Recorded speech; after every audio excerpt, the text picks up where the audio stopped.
The main event of Night 1 of WrestleMania 41 is set. Roman Reigns, Seth Rollins, and CM Punk will square off at the grandest stage of them all in a triple threat for the ages. But there's a bigger story unraveling behind the scenes that nobody has noticed. While everyone is speculating if Heyman will side with Reigns or Punk, there's an architect in the shadows who's been plotting his master plan all along.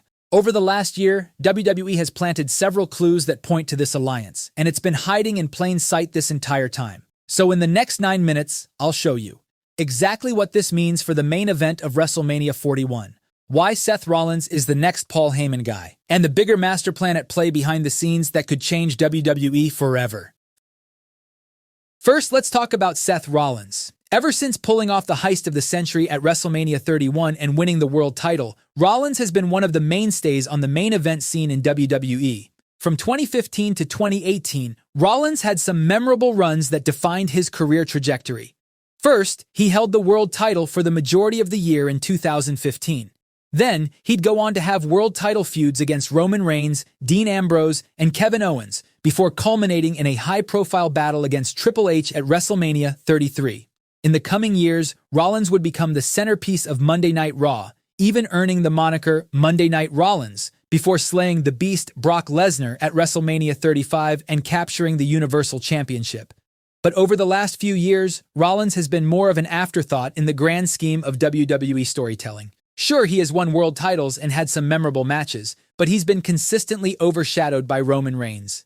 He seems to be sidelined and always playing a supporting role in the larger narrative. Just take WrestleMania 40, for example. The World Heavyweight Championship, which Rollins was holding, just seemed to be an afterthought in the bigger Reigns-Cody feud. Despite being a world champion, Rollins was relegated to the opening match of the biggest show of the year, while Roman once again took center stage. Over the years, Rollins seems to have lost that edge, the killer instinct that made him so dangerous in the first place. Sure, in the ring, Rollins is still one of the best in the company, but he's out here dressed in goofy, colorful outfits. He's not taken as seriously as a threat, and he's always playing second fiddle to Roman's tribal chief persona. Remember when he betrayed the Shield with a chair shot heard around the world? Or when he threatened to break Edge's neck to force John Cena to reinstate the Authority? That version of Rollins would do anything to stay on top. He has lost that vicious, ruthless demeanor. It's clear that Rollins is desperately in need of a reset. Something that will restore him to the calculating, merciless architect who would sacrifice anything and anyone to be the face of WWE. On the other hand, we have Paul Heyman, the wise man, the special counsel, the brains behind the greats. For almost a decade, Heyman has been a fixture on the main event scene. First, he managed Brock Lesnar for almost a decade, guiding the Beast Incarnate to break The Undertaker's WrestleMania streak. With Heyman by his side, Lesnar would then go on to have dominant world title reigns for the next 5 years that cemented Lesnar's legacy as one of the most feared competitors in WWE history. Then, Heyman would side with Roman Reigns as the wise man for the tribal chief. Under Heyman's guidance, Reigns transformed from the rejected babyface to the most compelling heel character in modern wrestling. Standing by his side for almost half a decade, we saw the wise man guide Reigns throughout his historic world title run, where he dominated WWE like no one has ever before. And not to forget, before any of this modern success, Heyman was the advocate for CM Punk during his legendary 434-day run as WWE champion. But since WrestleMania 40, Heyman has been in limbo. First, Roman Reigns was nowhere to be seen after Mania 40, and Heyman was left at the mercy of the Bloodline's new leadership under Solo Sikoa. Even when Reigns made his return at SummerSlam, Heyman got thrown into a chaotic situation with Punk, Reigns, and the fracturing Bloodline. His once unquestioned authority has been diminished and disrespected. It simply doesn't align with the wise man we know. The evil genius, the mastermind behind ECW, the heartless, calculated strategist who has always stayed 3 steps ahead of everyone else. Paul Heyman looks lost without a clear path forward, and just like Rollins, Heyman needs to reclaim his identity. And what better way to do this than to shock the world by aligning with someone nobody would expect? During their segment on Raw, Rollins brought up some key points that a large portion of the WWE Universe has been wanting to say for months. First, Reigns did leave Heyman high and dry after WrestleMania. While Solo Sikoa and the new Bloodline were threatening and intimidating Heyman, Reigns was nowhere to be seen. The same wise man who had sacrificed multiple times for the tribal chief now had nobody to turn to when he needed protection the most. But Reigns wasn't the only one showing his true colors. During a segment with the new Bloodline on SmackDown, Heyman desperately asked his supposed best friend, CM Punk, to take him with him, to offer protection.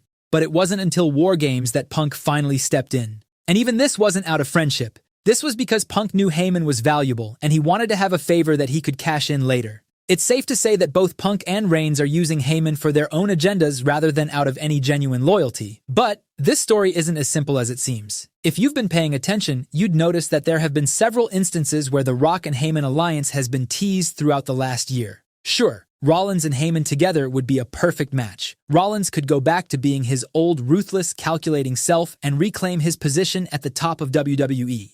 Heyman would be the manipulative mastermind who guides Rollins back to the top with his unmatched promo skills and strategic mind.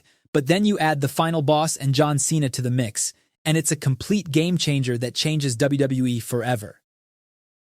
At Bad Blood, The Rock came out after the main event featuring Cody Rhodes and Roman Reigns and made this cryptic hand gesture. A few weeks later on SmackDown, you had Paul Heyman doing the exact same gesture. Fans have already pointed out that The Rock and Heyman could be subtly hinting towards something big brewing behind the scenes. But how does Seth Rollins fit into this situation? You see, for years, Rollins has been overshadowed by Reigns. He has been desperately wanting to dismantle the Roman Empire once and for all. Rollins knows that as long as Reigns is positioned at the top of the company, he can never be the #1 guy on the roster. He thought that helping Cody Rhodes dethrone Reigns at WrestleMania would finally shift the power dynamics in WWE, but things didn't turn out as planned. At War Games, Rollins refused to join Team Reigns because he believed this would finally lead to the downfall of Reigns. But even then, CM Punk swooped in and complicated matters further.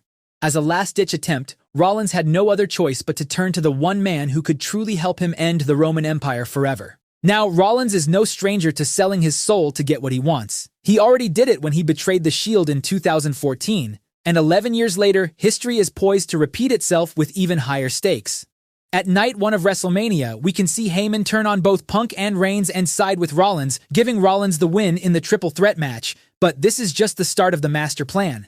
At Night 2 of WrestleMania, in the main event, Rollins helps John Cena beat Cody Rhodes and win his historic 17th World Championship, thus aligning himself fully with The Rock and Cena.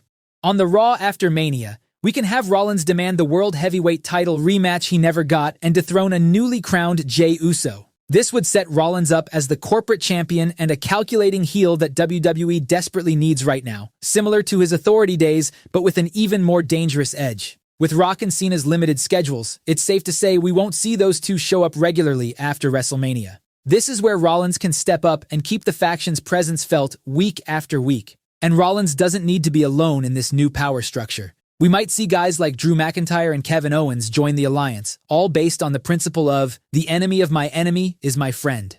Together, these superstars could form a formidable force to take down both Cody Rhodes and what remains of the Roman Empire. And towards the final stretch of Cena's run, we might even see Rollins and Rock turn on Cena and dethrone him, solidifying Rollins as the face of the WWE. Whether this happens or not, it would be safe to say that a calculated heel turn is much needed for Rollins at this stage of his career. But let me know what you think. Would you like to see Seth Rollins become the next Paul Heyman guy? Thanks for watching, and I'll see you in the next one.